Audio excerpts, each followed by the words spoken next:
What do you know? What do you know, YouTube?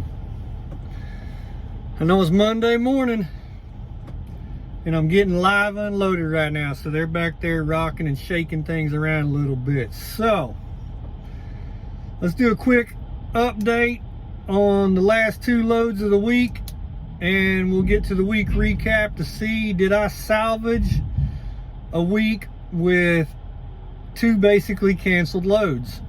Now I'm gonna say right now, it wasn't easy and it wasn't pretty, and I think for what it is, it turned out all right, but I'll let y'all be the judge of that.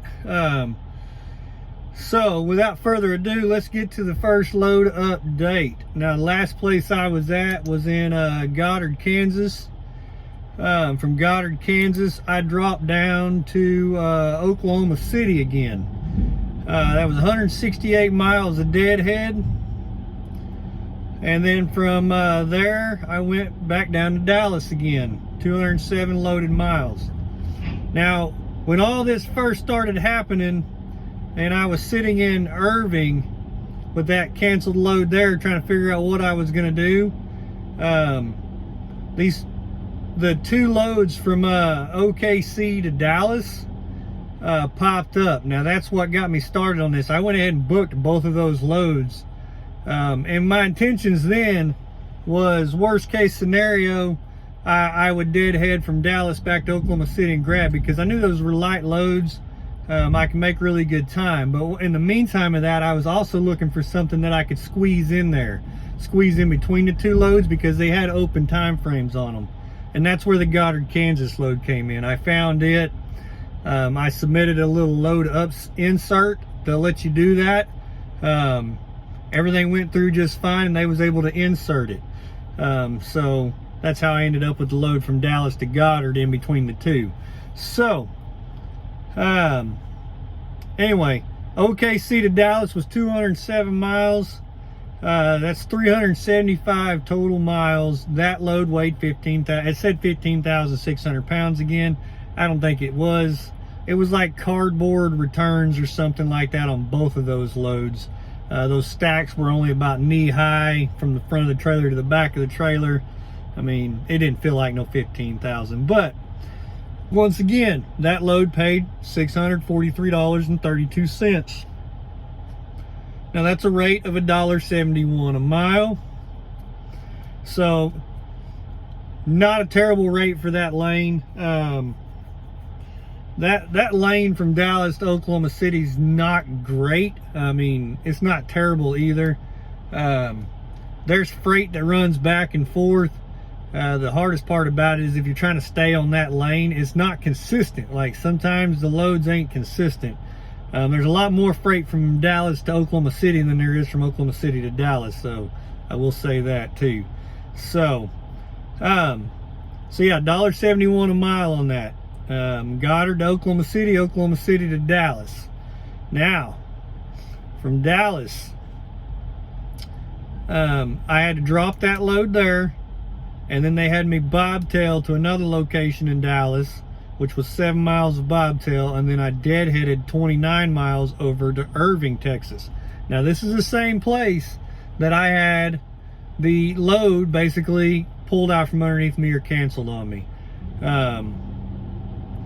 This time it was an actual good load, though. I say good. I probably won't ever haul this load again, but we'll get to that in a minute. So 29 miles of deadhead to Irving, and then from Irving I ran 201 miles to up here to Edmond, so which is on the north side of Oklahoma City. So 237 total miles. This load weighed 45,328 pounds.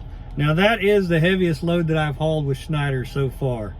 I scaled it just fine. It pulled just fine. I mean, granted, it was a heavy load. Now the load paid $370. That's $1.56. Drop and hook on the front end. It's a live load on this end.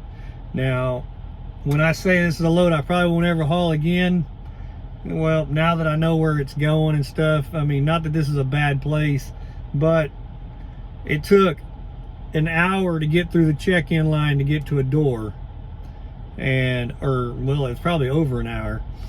And now I'm backed up into a dock. There's going to be lumper fees, so you got to go through that whole process of dealing with the lumper thing before you can even leave. So $370 really wasn't worth it to me. For future reference, like I said, I won't haul this load again. That's $1.56 a mile. If I'm that close to the house next time and I can't find anything, because most of the stuff I can find out of Dallas coming to Oklahoma City are relatively light, and they generally go to the same place. They're drop and hook, and they pay better. Like I've said before, let's see, Dallas to Oklahoma City. Where was that load at? Oh, I didn't do one of them loads this week. But yeah, Dallas. Here's one, Dallas. So about 650 bucks. Typically, I can find them loads coming out of Dallas, coming to Oklahoma City, paying $550 to $650, somewhere in that range. So $370 was a little bit cheap, and it was heavy. And I'm sitting here on the back end waiting to get unloaded. So anyway, that was the last 2 loads of the week. I got 5 loads in. I ran 2,163 miles. My average fuel this week was 7.4. My average load weight was 28,783 pounds. Now, I did run pretty hard this week. I ran a lot longer than what I normally do on my short week. Usually I'm usually home by Friday afternoon, Friday evening on the week whenever I'm going home for the weekend. I didn't get home till like lunchtime Saturday this time. So had to run a little longer than what I like to. But did I salvage the week?